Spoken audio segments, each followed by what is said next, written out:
Today's patio chat is being brought to you locally by Westridge Furniture in Delphus. See it all at your finer outdoor furniture store.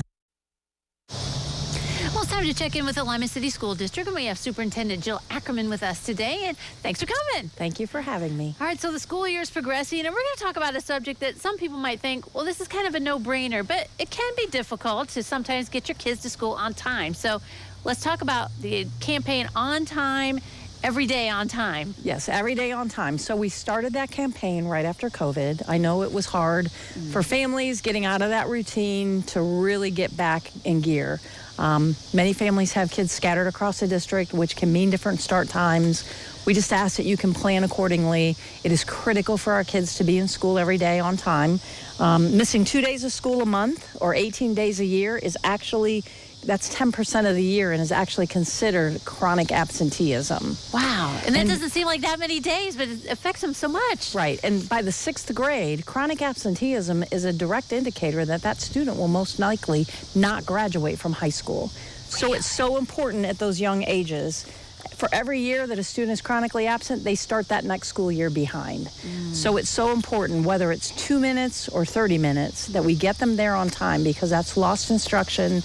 And it's just so critical. Plus, it also helps with life habits. When you have a job, you know that you have to get there on time. It's the same way with school. So we just want everybody to treat it like a job. So you're there, and you're there as many days as you can be, and you get there on time. So this might mean, lay this kids' clothes out ahead of time, pack the lunches ahead of time. You just kind of try to get yourself organized to get this to happen, right? So those routines are critical. And even myself as a parent, that's what we do. We get everything laid out the night before. The clothes are all ready to go. Very strict time schedule to make sure that we're out the door at the same time every day so that we are not late to getting there. So yeah, we all want to hit the snooze sometimes, but during the school year, don't do it. You got to get there on time. You have to get those patterns established early. Well, and it's good also for the parent to help out and to be the example, right? Absolutely. And I know that it's difficult, even things like making your bed. They say that that's the first successful thing that you can complete every morning. And there's statistics around getting up and making your bed leads to success in the future. So just really trying to establish good routines with kids is very important. And having parents involved, not only from getting to school on time, but throughout the school year is also important? It's critical. Our young kids need to read every night at home. Parents reading with them, parents reading themselves as a role model. Every day asking what's going on at school, how can I get involved?